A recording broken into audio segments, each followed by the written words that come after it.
Let's talk about a subject that's come up a few times on this channel: cults. It's a heavy topic, but an important one, especially when we see how these groups often pull people in through strict religious practices or even by inventing their own. Sadly, many people find themselves stuck in these groups, whether it's because they're vulnerable or they're sincerely trying to grow spiritually. Today, we're focusing on one such group from Malaysia and the dark story of abuse involving children. This is the story of the Al-Arqam cult.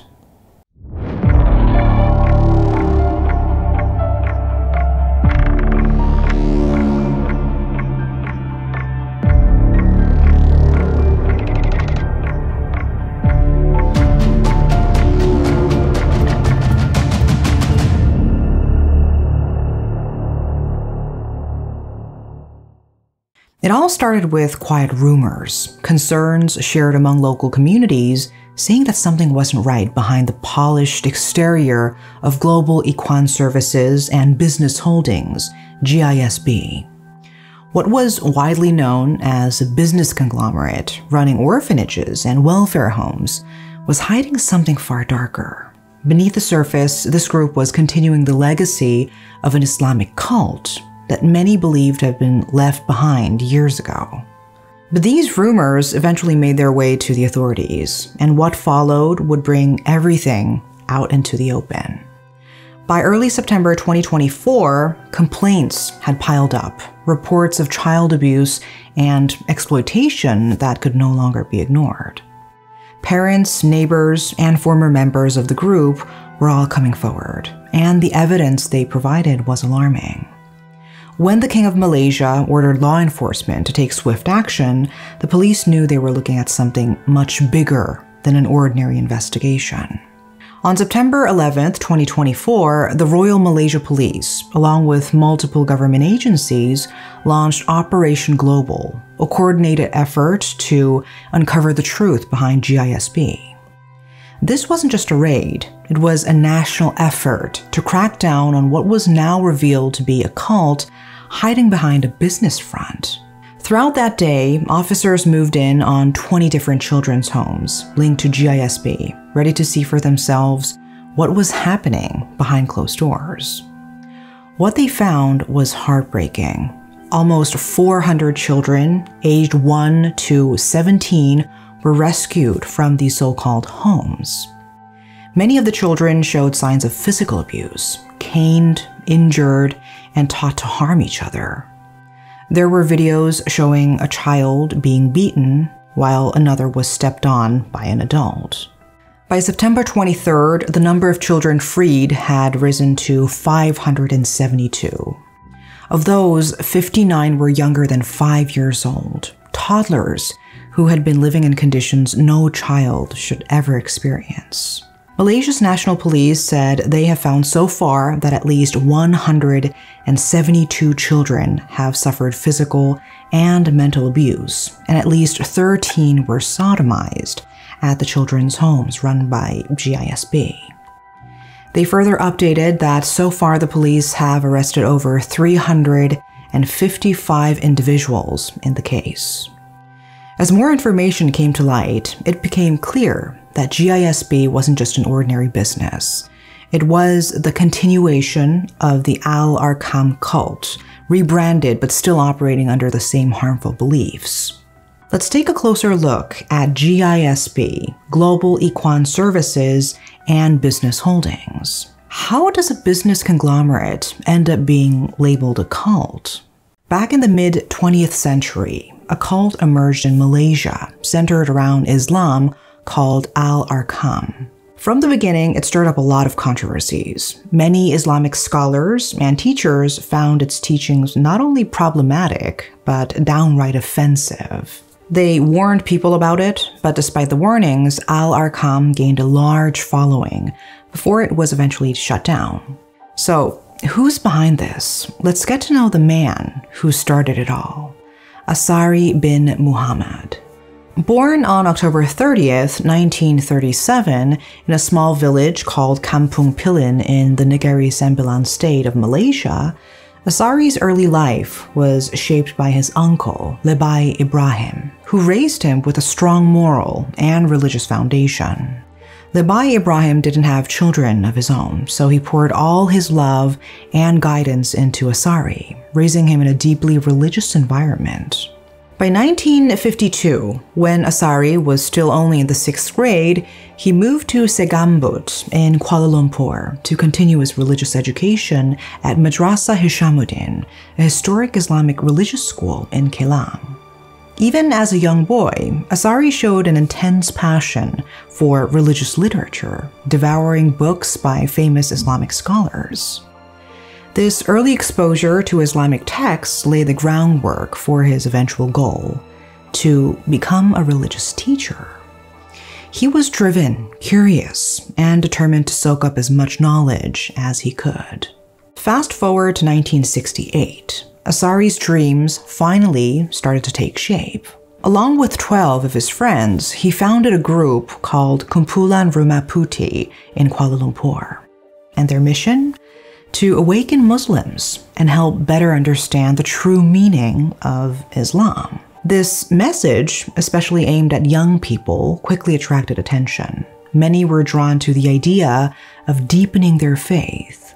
But what started as a seemingly noble mission took a dangerous turn. Over time, Asari's interpretation of Islam became increasingly extreme and unorthodox, moving away from traditional teachings. As Asari's teaching became more radical, his control over his followers deepened. What began as a religious movement soon morphed into a cult, and that's where the real danger began. Soon after forming their group, Asari and his followers decided to name themselves Al-Arqam, taking inspiration from Al-Arqam bin Abi Al-Arqam, one of the Prophet Muhammad's closest companions. Much like how the Mormons in Christianity form close-knit communities, the members of Al-Arqam built their own secluded community, sticking together through thick and thin. And while some believed they only attracted poor people, in reality, Al-Arqam's members were quite successful, especially in business. Now, here's where things start to get messy. In Islam, idolization is strictly prohibited, except when someone is believed to bring people closer to Allah. But Al-Arqam took this a step further. For them, Asari wasn't just a teacher. He was seen as their one true savior.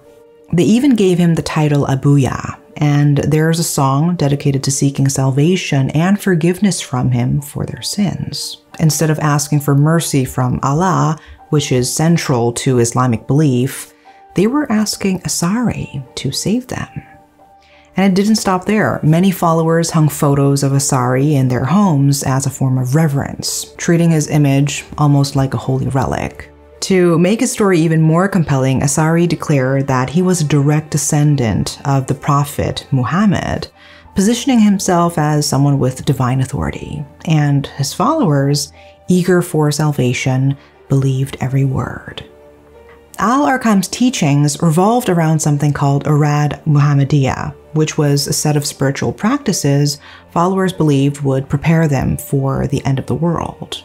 Ustad Asari, the leader of Al-Arqam, claimed to be the guide who would help his followers be part of this righteous movement when the end times came. Essentially, Al-Arqam taught that by following their specific practices and beliefs, they were the only ones who would be saved when the world ends. One of the most controversial aspects of Al-Arqam's teachings was their stance on polygamy. While polygamy in Islam is intended as a compassionate practice, allowing men to care for multiple wives in times of need and treat them all equally, Al-Arqam's interpretation took a more exploitative approach. In their community, polygamy became a symbol of status. According to some who were familiar with the sect, being chosen as a second, third, or even fourth wife was seen as a great honor for women. Women in Al-Arqam were often part of two specific groups, the Ikhwan Polygamy Club and the Obedient Wives Club. Both of these groups have faced intense criticism over the years for their controversial views on marriage and the role of women. For instance, in October 2011, the Obedient Wives Club published a 115-page sex manual titled Islamic Sex.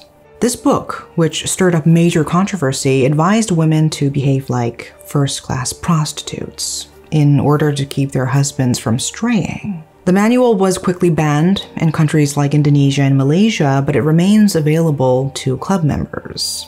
The book's message reflected the distorted and dangerous mindset within the group, placing an unhealthy burden on women to maintain control of their marriages through sexual servitude. In September 1994, the Malaysian government decided they had seen enough. 18 leaders of Al-Arqam were detained under the Internal Security Act, which allows for detention without trial in cases involving national security. Ustaz Asari himself was arrested in Thailand and extradited back to Malaysia. He was placed under house arrest in Labuan, a small island off the coast of Borneo. His isolation lasted until his death in 2010 due to health complications. Although the Al-Arqam movement was officially banned, that didn't stop attempts to revive it. Even after Asari's death, there have been periodic raids and efforts by groups like Global Ikhwan Services and businesses to continue promoting Al-Arqam's ideology.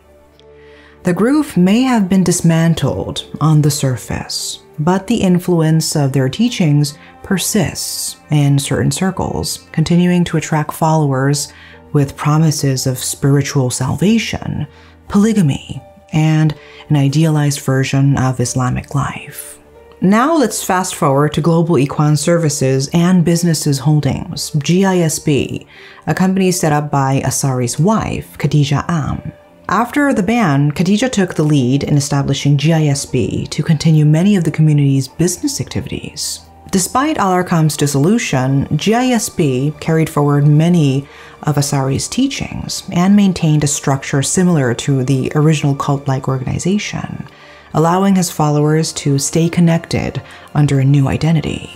This is essentially the latest rebranding effort for Al-Arqam's business ventures, and it's been active since the 2010s. Many see GISB as an attempt to revive the sex influence, and because of this, the Malaysian government has kept a close eye on them. However, this watching has raised some eyebrows, as it hasn't always been effective.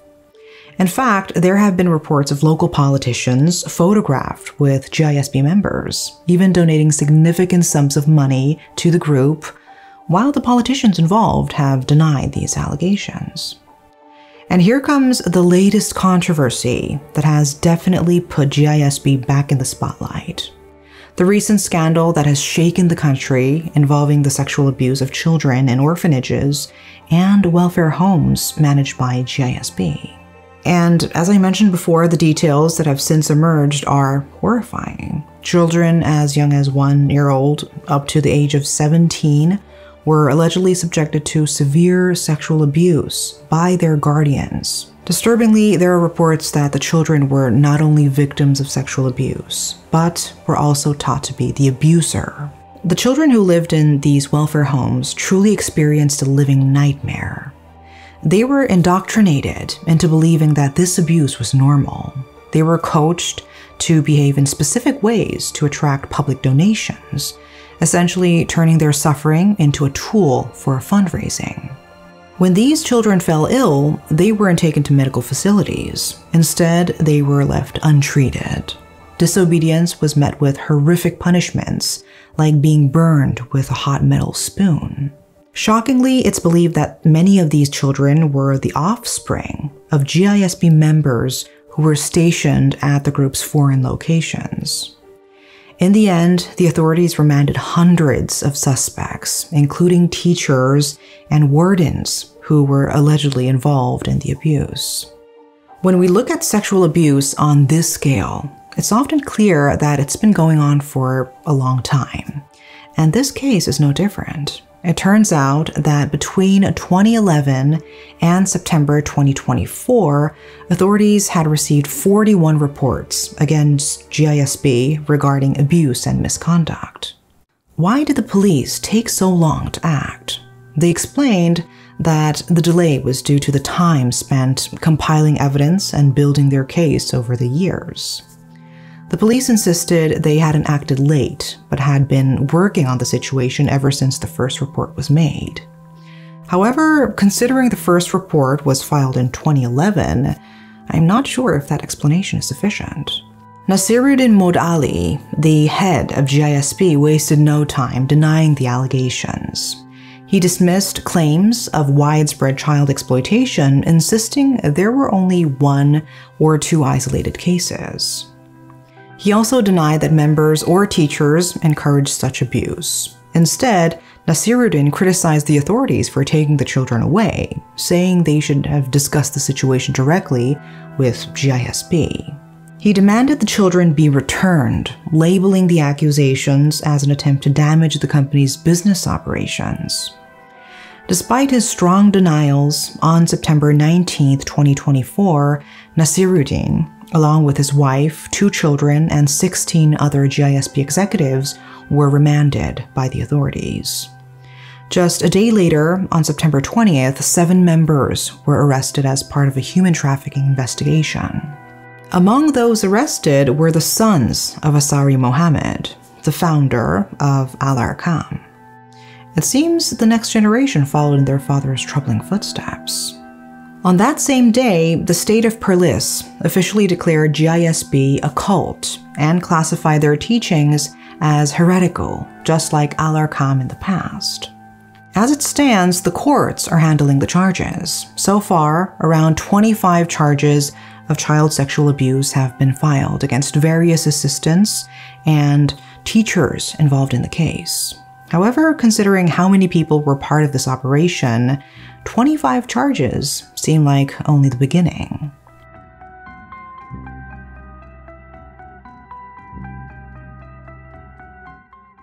The hope is that the case will end with justice being served and no corruption interfering with the process. These children did nothing to deserve the suffering they endured.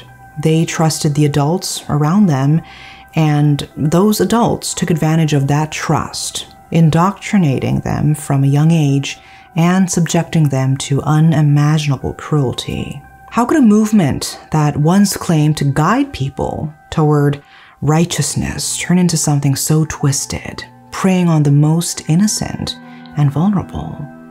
And how did it go so far without intervention? Reports have surfaced that some of the rescued children don't even recognize their own parents, which hints at the prolonged isolation and suffering they endured.